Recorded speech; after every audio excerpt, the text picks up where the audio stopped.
दोस्तों स्विट्जरलैंड एक बहुत ही मशहूर कंट्री है भारतीय पर्यटकों के बीच में, खास तौर पे हनीमून ट्रैवलर्स के बीच में। जब भी यहाँ पे लोग ट्रैवल करना चाहते हैं दोस्तों, वो अपने स्विट्जरलैंड हॉलीडे की प्लानिंग कर रहे होते हैं। सो ये वाला सवाल हमारे पास पे आमतौर पे आता है कि स्विट्जरलैंड का सबसे सस्ता पैकेज कैसा होता है। दोस्तों यूरोप का एक कंट्री है स्विट्जरलैंड और भारत से काफ़ी दूर है। यहाँ पे जाना कभी भी सस्ता तो बिल्कुल नहीं हो सकता, लेकिन फिर भी उनके पूछने का मतलब ये होता है कि जब वो अपनी हॉलीडे की प्लानिंग करें सो उनके बेस्ट वैल्यू फॉर मनी उनको कैसे मिल सकती है। लावा गांजा ट्रैवल के आज के इस एपिसोड में हम लोग इसी बात को ही डिस्कस करेंगे। अगर आपको ये वीडियो अच्छा लगे इसको लाइक करना मत भूलिएगा दोस्तों। साथ में अगर आपके कुछ सवाल हों तो हमसे पूछना भी मत भूलिएगा हमारे कमेंट बॉक्स में लिख के। हमारी कोशिश होगी कि हम उन सारे सवालों के जवाब जल्दी से जल्दी आपको दे पाएं।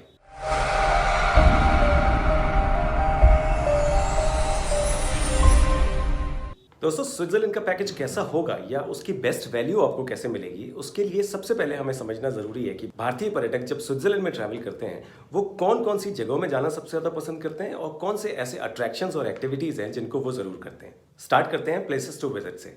वैसे तो स्विट्जरलैंड बहुत ही छोटा कंट्री है दोस्तों। अगर आप कंप्लीटली स्विट्जरलैंड को देखना चाहते हैं तो शायद आपको सिर्फ 10 दिन का वक्त ही चाहिए होगा। जो यहाँ के पॉपुलर सिटीज हैं जैसे बाजिल है, बर्न है, ज्यूरिक है, जिनीवा है, सेंट मोरिट्स है, जर्मेट है और भी तमाम सिटीज़ हैं। इन सारे सिटीज़ में आप जाना पसंद करेंगे। लेकिन भारतीय पर्यटकों की जब हम लोग बात करते हैं तो भारतीय पर्यटक आमतौर पे जो अपने 4 नाइट्स और 5 डेज के पैकेज में जाते हैं वहाँ पे वो ज़्यादातर लोग जो है वो ज्यूरिक, लुसर्न, इंटरलाकन इन तीनों जगहों पे जाना ज़रूर पसंद करते हैं। उसका भी एक रीज़न है। वैसे तो दोस्तों यहाँ पे बहुत अट्रैक्शंस हैं। यहाँ का एक छोटे से गाँव में भी आप रहेंगे तो वो भी आपके लिए एक अट्रैक्शन होता है। लेकिन भारतीय पर्यटक जब ट्रैवल करते हैं अपने 4 नाइट्स और 5 डेज के पैकेज में, ज़्यादातर लोग जो है वो सबसे पहले उनकी प्रेफरेंस होती है जुंगफ्रो जॉग जाना, जो कि इंटरलाकन से बहुत करीब है। दूसरा अट्रैक्शन जो होता है वो होता है माउंट एटलिस का एक्सकर्शन करना, जो कि लुसर्न से बहुत करीब है।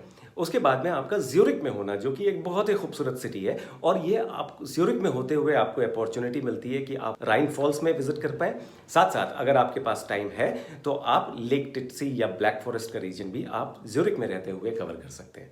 सो ये है दोस्तों वहाँ के टॉप अट्रैक्शंस और टॉप प्लेसेस टू विजिट, जो कि सारे भारतीय पर्यटक जाना चाहते हैं और अपनी एक आइटनरी में देखना जरूर चाहते हैं। इस चीज़ को और अच्छी तरह से समझने के लिए आइए देखते हैं कि एक आइटनरी जो कि ज़्यादातर भारतीय पर्यटक लेते हैं, एक 4 नाइट्स और 5 डेज की आइटनरी कैसी दिखती है। दोस्तों आमतौर पे डे 1 जो होता है, जब अराइवल होता है आपका, सो आप सबसे पहला जो काम करते हैं वो करते हैं लेक लुसर्न में क्रूज लेना, जो कि एक बहुत बड़ा अट्रैक्शन है और सारे भारतीय पर्यटक ज़रूर करते हैं। दूसरे दिन अगर हम आते हैं तो दूसरे दिन में ज़्यादातर पर्यटक जो है वो माउंट एटलिस की विजिट करना चाहते हैं। माउंट एटलिस के लिए आपको लुसर्न से एंगलबर्ग जाना होता है। एंगलबर्ग से केबल कार लेके, जो सबसे पहली केबल कार है, उसमें आप वहाँ की सेकंड हाईएस्ट पीक तक जाते हैं, जिसको हम कहते हैं माउंट एटलिस। वहाँ पे कुछ टाइम स्पेंड करने के बाद में आप वापस आते हैं, वापस लुसर्न आते हैं और लुसर्न टाउन में अपना टाइम स्पेंड करते हैं, बिकॉज ये टाउन जो है सबसे खूबसूरत टाउन्स में इनकी गिनती होती है वर्ल्ड में। तीसरा दिन जो है दोस्तों वो ज़्यादातर पर्यटक जो है वो जुंगफ्रो जॉग जरूर जाना चाहते हैं। जुंगफ्रो जॉग जो है स्विस एल्प्स की सबसे हाईएस्ट पीक है और यहाँ तक जाना और वापस आना ही अपने आप में एक अट्रैक्शन है। इस ट्रेन को लेने के लिए जो लॉटरब्रुनेंस चलती है, एक प्राइवेट रेलवे है जो कि आपको माउंटेन की पीक तक ले जाती है, उसके लिए आपको इंटरलाकन जाना पड़ता है। इंटरलाकन से लॉटरब्रुनेन जाना पड़ता है, ट्रेन लेके वापस आना पड़ता है। इंटरलाकन टाउन में भी आप यहाँ पे टाइम स्पेंड कर सकते हैं और उसके बाद में आप वापस लुसर्न आ सकते हैं। चौथा दिन जो होता है वो होता है आपका ज्यूरिक के लिए। दोस्तों आप ज्यूरिक पहुंचते हैं। ज्यूरिक पहुंचने के साथ साथ न सिर्फ ज़्यादातर पर्यटक जो है वो राइन फॉल्स विजिट करना चाहते हैं, जिसको हम शॉफहॉजन फॉल्स भी कहते हैं। उसको विजिट करने के बाद में आप ज्यूरिक के ओल्ड टाउन और न्यू टाउन दोनों जगह पे टाइम स्पेंड करना चाहते हैं, बिकॉज ये हिस्टोरिकल भी है, साथ साथ आपकी सारी शॉपिंग की अपॉर्चुनिटीज़ जो है वो आपको मिलती हैं। ज़्यादातर भारतीय पर्यटक जो है बानहॉफस्ट्रासे जाते हैं, जो कि सबसे ज़्यादा फैशनेबल स्ट्रीट है ज्यूरिक की। पांचवें दिन दोस्तों हो सकता है आप पेरिस जाना चाहते हैं, हो सकता है आप इटली की तरफ जाना चाहते हैं अपने टूर में फर्दर, या फिर हो सकता है बहुत से टूरिस्ट जो है वो वापस भी आना चाहते हैं। बट पांचवें दिन में डिपेंडिंग ऑन आपकी फ्लाइट कितने बजे है, अगर आपको टाइम मिलता है तो आप 7:30 से 8 बजे के बीच में एक टूर स्टार्ट होता है, जो आपको ये मौका दे सकता है कि आप ब्लैक फॉरेस्ट रीजन जो कि जर्मनी में है और लेक टिट्सी जो कि जर्मनी में है वो भी देख के आप ज्यूरिक वापस आ सकते हैं 3 या 4 बजे तक के। उसके बाद आप अपनी ट्रेन या फ्लाइट लेके वापस आ सकते हैं या फर्दर टुवर्ड्स इटली या टुवर्ड्स फ्रांस, आप जहाँ पे भी जाना चाहते हैं वहाँ जा सकते हैं। सो ऐसी दिखती है एक आइटनरी आपकी 4 नाइट्स और 5 डेज की। इस आइटनरी में दोस्तों आपने देखा कि हम लोगों ने एज्यूम किया है कि आप जब अपनी हॉलिडे पे जा रहे हैं स्विट्जरलैंड, सो आप लुसर्न, इंटरलाकन या ज्यूरिख में रह रहे हैं। लेकिन दोस्तों आप वहाँ पे कहाँ पे रहेंगे, इसका डिसीजन बहुत ही आसान होता है। ये डिस्टेंसेस यहाँ पे जो है between Zurich to Lucerne, Lucerne to Interlaken, Interlaken to Zurich, ये सारे डिस्टेंसेस बहुत ही मामूली डिस्टेंसेस हैं। स्पेशली अगर आप भारत के किसी बड़े सिटी से जैसे दिल्ली, मुंबई, चेन्नई या कहीं से भी जा रहे हैं जहाँ पे आपको अपने ऑफिस जाने के लिए भी करीब करीब 1 घंटा वन वे लगता है। दोस्तों ये सारे डिस्टेंसेस बड़ी आसानी से कवर किए जा सकते हैं और आप जब जाएं यहाँ पे आपको ये बिल्कुल भी सोचने की ज़रूरत नहीं है कि आप सिर्फ इंटरलाकन में रहना चाहते हैं या फिर सिर्फ लुसर्न में रहना चाहते हैं या सिर्फ ज्यूरिख में रहना चाहते हैं।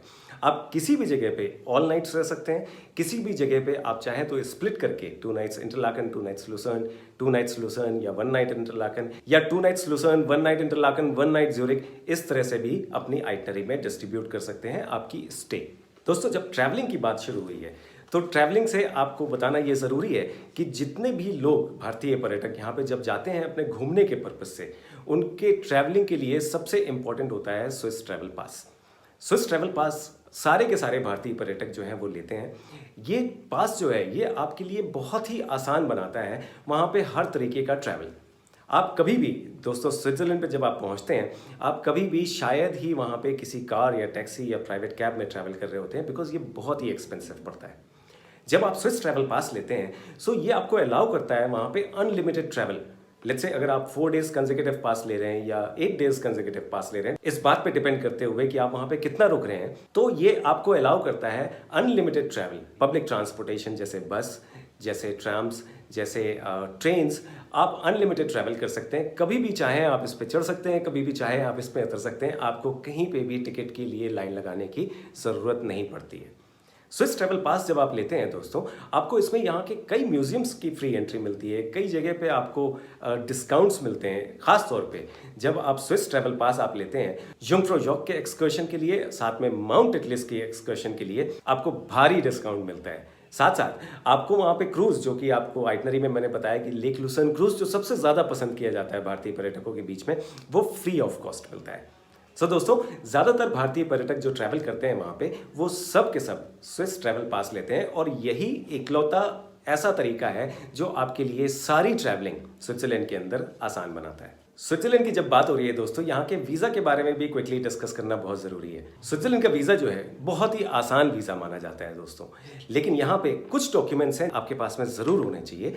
फॉर एग्जाम्पल आपके 6 मंथ्स के bank statement in original, 3 years के इनकम टैक्स रिटर्न पेपर्स और आपके इनकम प्रूफ। ये 3 चीज़ अगर आपके पास में है तो आपको बिल्कुल फिक्र करने की ज़रूरत नहीं है। अगर आप एक हनीमून ट्रैवलर हैं, आपको लगता है कि आपके पास में enough income at the moment नहीं है, तो आप अपने पेरेंट्स की भी इनकम प्रूफ लगा सकते हैं और पेरेंट्स के भी ये पेपर्स लगा सकते हैं। साथ में शादी का कार्ड होना बहुत ज़रूरी है और इसको भी बड़ा पॉजिटिवली कंसिडर किया जाता है स्विस एम्बेसी में।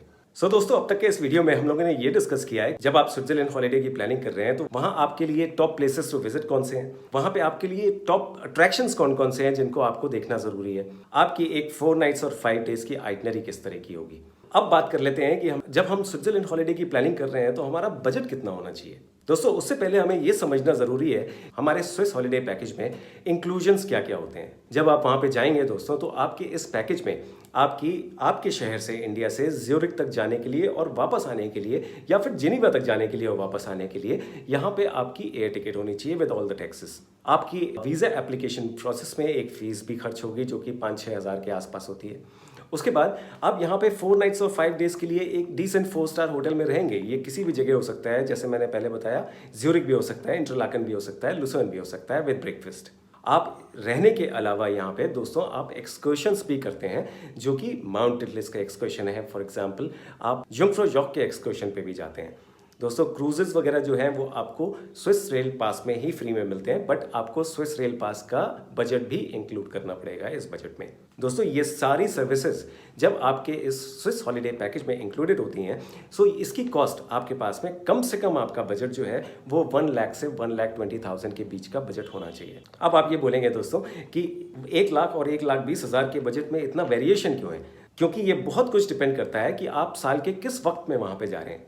अगर आप ऐसे वक्त में जा रहे हैं जब भारतीय पर्यटकों के साथ साथ ये हाई सीजन है वहाँ पे चाइनीज़ पर्यटक या जापानीज़ पर्यटकों के लिए भी और यूरोपियन टूरिस्ट के लिए भी, तो ये आपको कॉस्ट जो है ये हायर साइड में मिलेगी, बिकॉज होटल की अवेलेबिलिटीज़ की आपको मुश्किल आने वाली है। हो सकता है एयर फेयर भी आपका कभी ऊपर हो जाए। लेकिन अगर आप ऐसे टाइम पे जा रहे हैं जब ये बाकी मार्केट्स के लिए ये पीक सीजन नहीं है, सो हो सकता है आपको ये कॉस्ट सस्ती मिले।